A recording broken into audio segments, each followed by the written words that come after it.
टपकेश्वर महादेव गुफा मंदिर। जी हाँ दोस्तों, आप टपकेश्वर महादेव गुफा मंदिर के नाम से ही समझ गए होंगे। मैं आज आपको लेकर आया हूँ देहरादून। तो आइए चलते हैं मंदिर परिसर की ओर। यह मंदिर का प्रवेश द्वार है। यहाँ से लगभग 100 से 150 मीटर की सीढ़ियाँ उतरकर टपकेश्वर महादेव गुफा मंदिर के मुख्य द्वार तक पहुँचा जाता है। नमस्कार दोस्तों, मैं हूं गौरव भारद्वाज और आप देख रहे हैं अपना YouTube चैनल पथिक सारथी एक यात्रा। भगवान शिव के देश भर में ही नहीं बल्कि पूरे विश्व में ऐसे कई प्राचीन मंदिर हैं जिनका इतिहास कहीं ना कहीं रामायण और महाभारत काल से जुड़ा हुआ है। ऐसा ही भगवान शिव का एक प्राचीन मंदिर देवभूमि उत्तराखंड की राजधानी देहरादून में स्थित है। इसका इतिहास महाभारत काल से जुड़ा हुआ है। यही कारण है कि यह मंदिर अपने आप में खास माना जाता है। हम सीढ़ियाँ उतरकर टपकेश्वर महादेव गुफा मंदिर परिसर के बाहर की तरफ पहुंच गए हैं। टपकेश्वर महादेव गुफा मंदिर को देहरादून के प्रमुख पर्यटक स्थलों में भी एक माना जाता है। देहरादून शहर से लगभग 6 किलोमीटर की दूरी पर गढ़ी कैंट छावनी क्षेत्र में दो पहाड़ों के बीच जंगलों में प्रवासी नदी तमसा के तट पर स्थित है टपकेश्वर महादेव गुफा मंदिर। टपकेश्वर महादेव को एक सिद्ध पीठ के रूप में भी माना जाता है। दोस्तों, टपकेश्वर एक हिंदी शब्द है जिसमें टपक का अर्थ है बूंद बूंद गिरना। सामने टपकेश्वर महादेव गुफा मंदिर का मुख्य द्वार है। तो आइए चलते हैं टपकेश्वर महादेव गुफा परिसर के अंदर।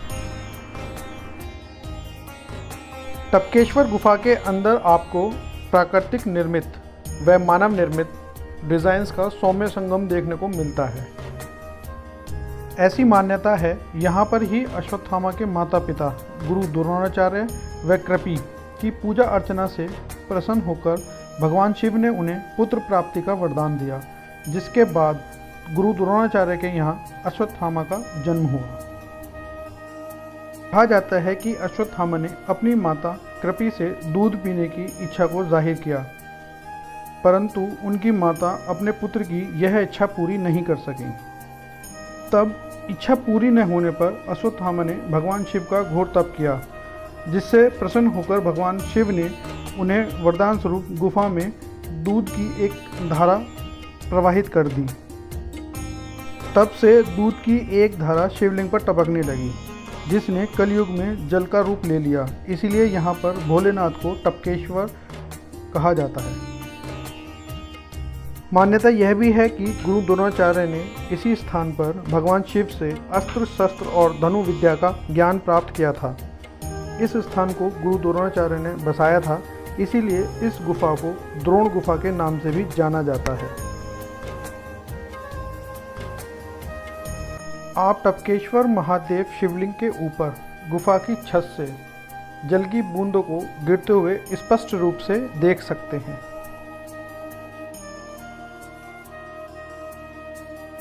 आइए चलते हैं गुफा की दूसरी तरफ, जहां हिंदुओं के अन्य देवी देवताओं की मूर्तियों की प्राण प्रतिष्ठा भी की गई है।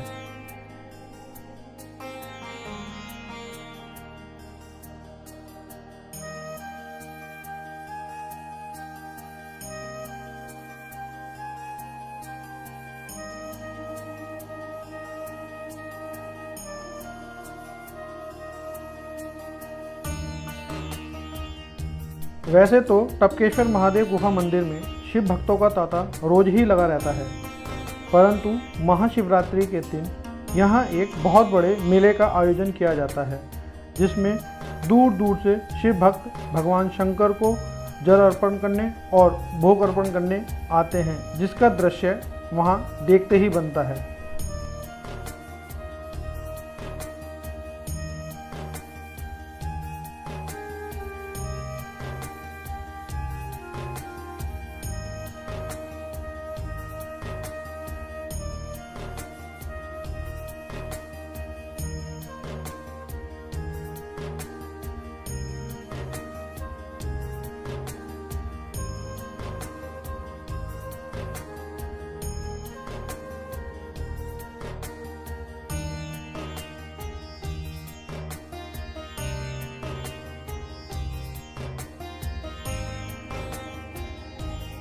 एक मान्यता के अनुसार अश्वत्थामा को यहीं भगवान शिव से अमरता का वरदान प्राप्त हुआ था। उनकी गुफा भी यहीं है, जहां उनकी एक प्रतिमा भी विराजमान है।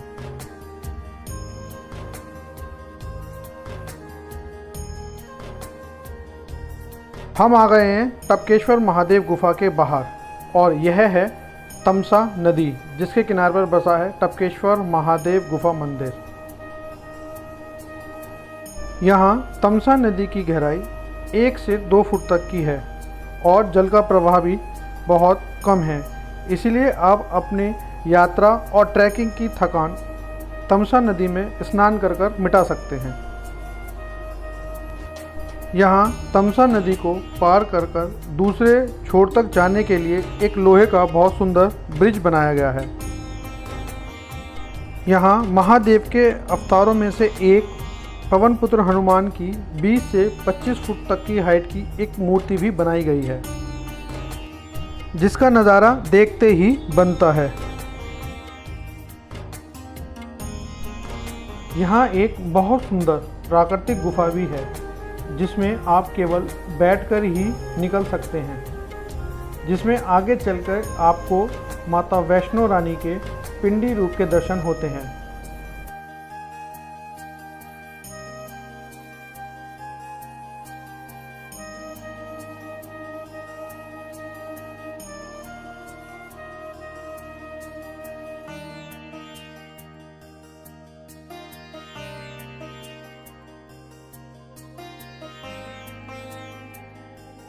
माता वैष्णो रानी की गुफा के बाहर आने पर आपको पहाड़ों की प्राकृतिक सौंदर्यता का अनुभव होगा।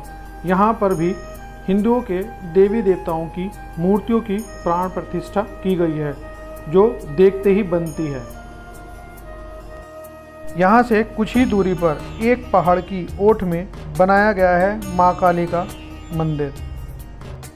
दोस्तों, वीडियो को लाइक करें, शेयर करें और कमेंट करके ज़रूर बताएं कि वीडियो आपको कैसी लगी। जो लोग चैनल पर नए हैं वो चैनल को सब्सक्राइब कर लें और बेल आइकन को प्रेस करें, ताकि आने वाली वीडियो का नोटिफिकेशन आपको सबसे पहले मिल सके। मैं आपसे मिलता हूं अपनी अगली वीडियो में, तब तक के लिए नमस्कार।